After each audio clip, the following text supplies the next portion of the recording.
I mean, what is it with you? What made you what you are? Girlfriend killed by the mob, maybe? Brother carved up by some mugger? Something like that, I know. Because something like that happened to me.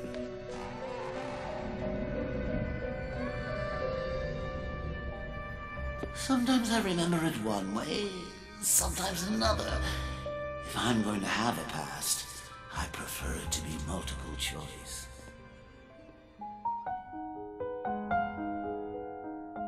Every character has an origin, an event or chain of events that define that character and explains their motives and actions.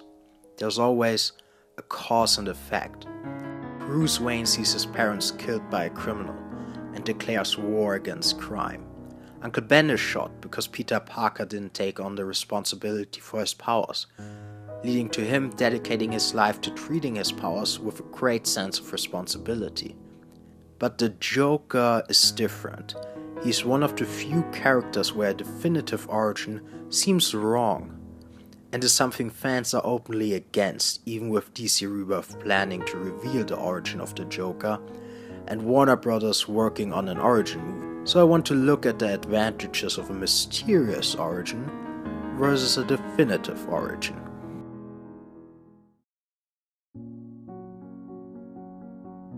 The origin of a hero is in many cases essential for the audience to empathize with that character. If it is a redemption story, we need to see how bad the character was to understand their journey. If you have a character like the Punisher gunning down people, from serial killer to henchmen that may just try to feed their families, we need the context of his family being murdered by the mob. The origin of a character gives us the context to interpret their actions.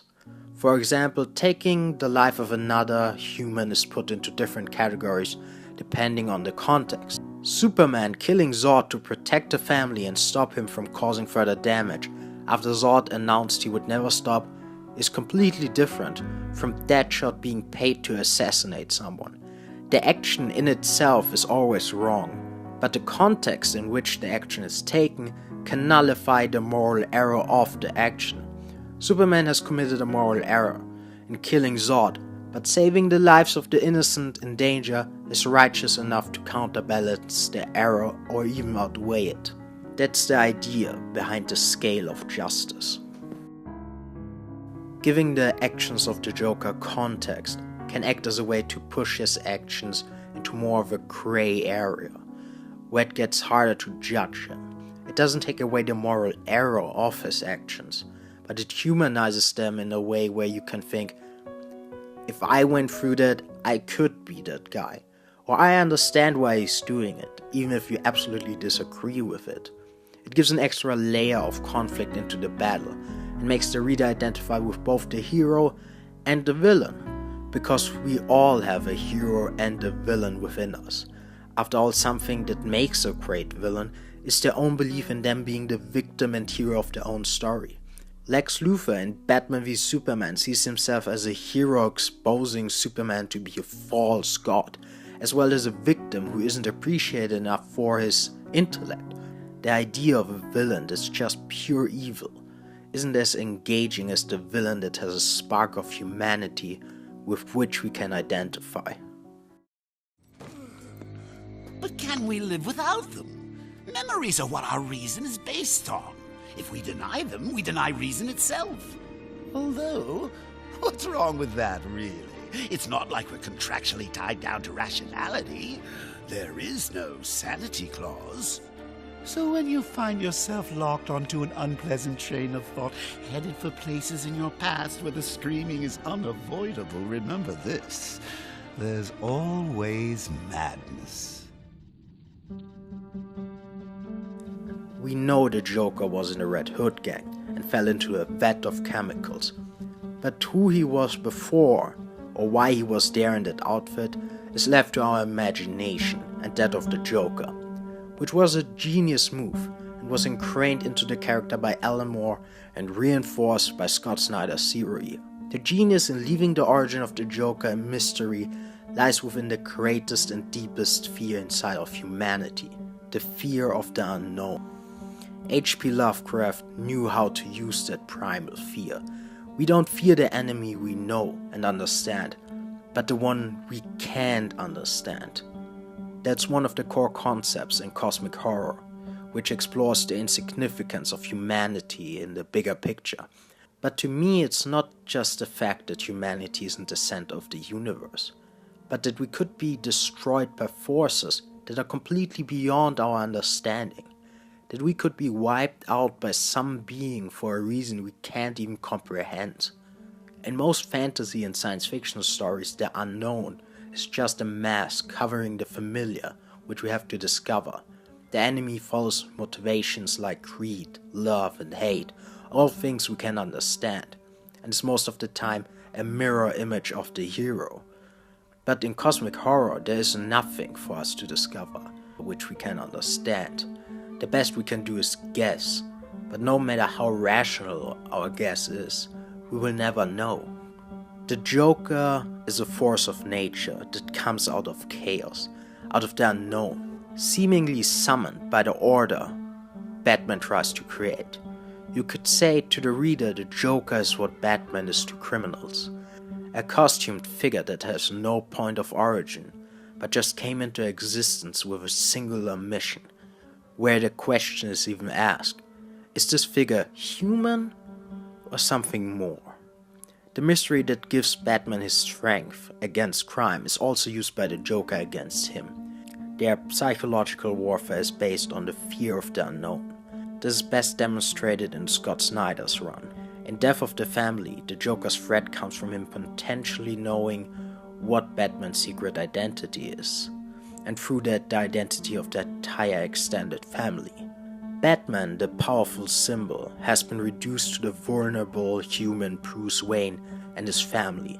The knowledge of who they are takes away a lot of their power in confronting the Joker and other criminals, because the idea of them being more is half the battle. Batman is a powerful human, but his greatest strength is his mythos. Now, how did Batman counter it? He simply implied that he knew who the Joker really was, threatening the power of the Joker that is held within his own mystery, turning his own weapon against him. In Endgame, we again deal with the idea of mythos, with the Joker leaving a trail of evidence that implies that he might be some sort of immortal being. And that idea affects Batman quite a bit, because in Death of the Family, the seed was laid that Bruce fears that the Joker is something more. Batman has fought aliens and gods, but the Joker was always seemingly the worst of them all. But there was the comfort of the Joker just being a human. The idea that the Joker is more than a human scares even Batman. This entire conflict is only made possible if the audience doesn't know who the Joker is. The mystery turns him into an ideal of chaos, reflecting the ideal of order Batman is. It makes his actions insane because we have no context. If we give Joker an origin, we order who the Joker is. It gives us the ability to put him into a box. Abused by parents, victim of crime, lost his wife. To definitively give us one of these boxes takes away the power the Joker thrives on, and on which his literary power over the reader is based on. The missing origin works into everything the Joker is. We're not supposed to understand him as an individual, because he's more. He's an idea or a message, even when people made fun of that line in Suicide Squad. It's still true, the Joker is an idea. Nothing that he does is directly about him, as far as we know. We can only hope to understand the point he tries to make through his actions. We will never know what motivated exactly him to do it. I have to say the Joker shouldn't have an origin. It's interesting to think about where the Joker came from, and writers should explore that. There can even be a movie about it if you have to, as long as in the end it's made clear that this is just a possibility, because it doesn't matter. The Joker is the embodiment of chaos, nihilism, and madness, and he can only be that out of the unknown. He is something that's within all of us. The struggle between Batman and the Joker is one every human fights out within them. Everyone has a moment when faced with a tragedy in which they just want to see the world burn, and everyone has a moment in which they can decide if they will go down that road of destruction or a road of reconstruction and strengthening, like Batman. Also, there's still a context to the Joker's actions, which is his nihilism and Batman. It's a wider, more mythological context instead of an individual context. The person, the human body of the Joker, is just a vessel for something bigger, which I can't empathize enough. We will stop here with my conclusion being no definitive origin for the Joker, because his origin doesn't matter to his character and even hurts it in some way. But I would like to know what you guys think.